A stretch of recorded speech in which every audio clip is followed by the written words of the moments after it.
Holy shite. Man, dude. Some people are gross. Fucking, ugh. With this hair, Nah. Oh, that's so gross.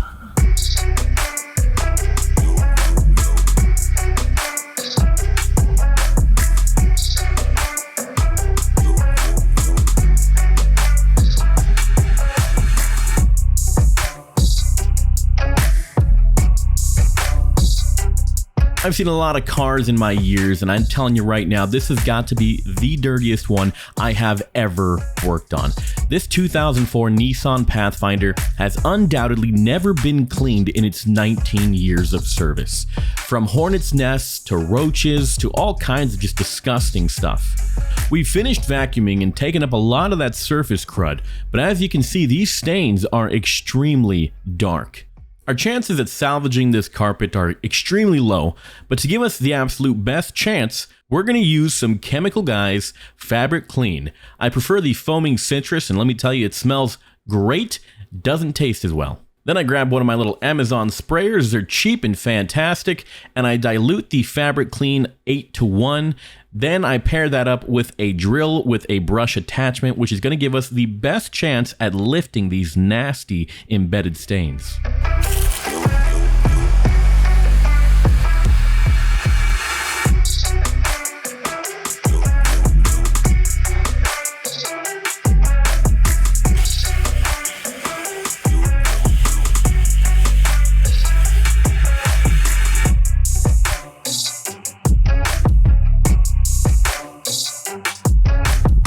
I mean, we've only just started, but you can see the difference here. It's quite intense from the after and the before.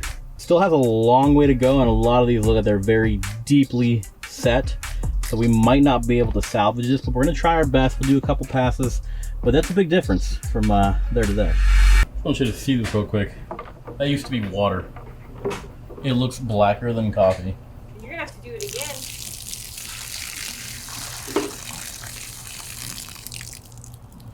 If there's one thing that I've learned in the little time that I've been doing this, is sometimes you gotta know when to let go, when to just buy something instead of repairing something. Honestly, in the case of this carpet, it's gonna be just much easier, faster, and cheaper to just replace it. To be honest, I found the replacement carpet for like 120 bucks or something like that. The carpet right now is just not gonna be worth the extra time and effort putting into it to get it to any next stage, even though there's still holes in the carpet, there's still gonna be stains. So even spending another 4 to 5 hours deep cleaning this is just not gonna be worth that time investment. So I think that's what we're gonna do. We're gonna go ahead and buy a carpet for this and then just focus on cleaning the dash and other parts of the interior. As you can see, no matter what we do, that giant hole is still going to be there. These are really dark. I haven't got to the front part yet, but as you can see, deep cleaning the back, I mean, we've done a lot. We steam cleaned, we extracted, we went over this multiple times with the drill and brush attachment. And I mean, you saw the water. It is black as coffee. And this is still what we're left with. Instead of spending the rest of the time on the other side and over here trying to get this to look basically like that, which is still not acceptable, we're gonna go ahead and cut our losses, and we're gonna replace this entire carpet with a nice black brand new carpet. So basically that means we can now focus our efforts on the dash, the steering wheel, which is incredibly dirty.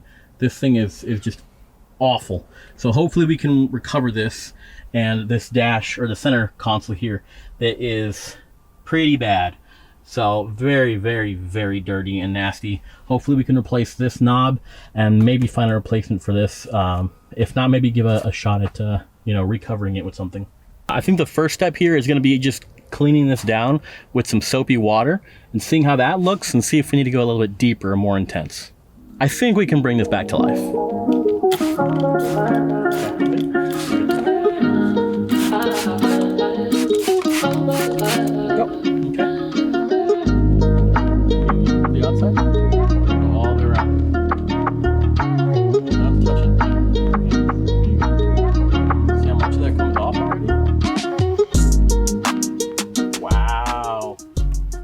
Look at that. Okay, let me see it.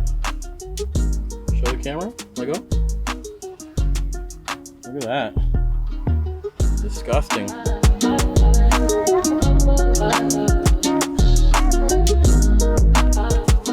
For some reason I can't quite figure out, the last owner thought it would be a good idea to put a suction cup on the gauge cluster, which seems to have melted and kind of etched its way onto the cluster, damaging the plastic.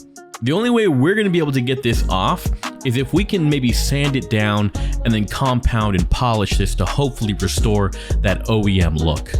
First thing we're going to do is grab a stubby screwdriver to help us take out those two screws that are securing in the gauge bezel. Once those screws are removed, go ahead and grab your trim tool, and you're going to use that to gently pry out the bezel, avoiding hitting anything on the way out. On most vehicles, you're going to have another set of screws that are actually holding the gauge cluster in. Be sure to find these and remove them carefully and manually. Don't use power tools for this. Once that second set of screws has been removed, you can take out the gauge cluster carefully. Do this slowly, as there will be connections behind it that you will need to take out before you can pull it out all of the way. Being that the damage to the plastic was fairly deep, I thought it appropriate to start with a 320 grit wet sand. It's a good start, but we still have a long ways to go.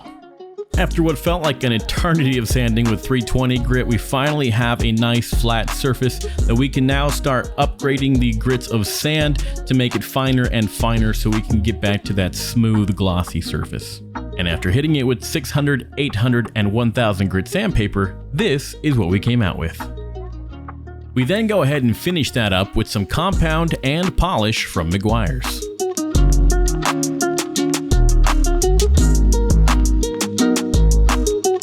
I gotta say, I think the results speak for themselves. I am beyond impressed by what I was able to do with my first time ever buffing and polishing. So shout out to Meguiar's and also to DeWalt for this fantastic and easy to use buffer.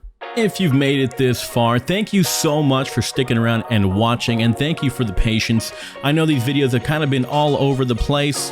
The truth is, this has taken several weeks to make, not just a day or two, so it's a lot to edit, and we will be getting to it. In the next video, we will be making sure everything goes back in place, the new carpet is in, and so much more. We're also in the process of moving, so please be patient, but thank you for watching. I will catch you guys in the next one.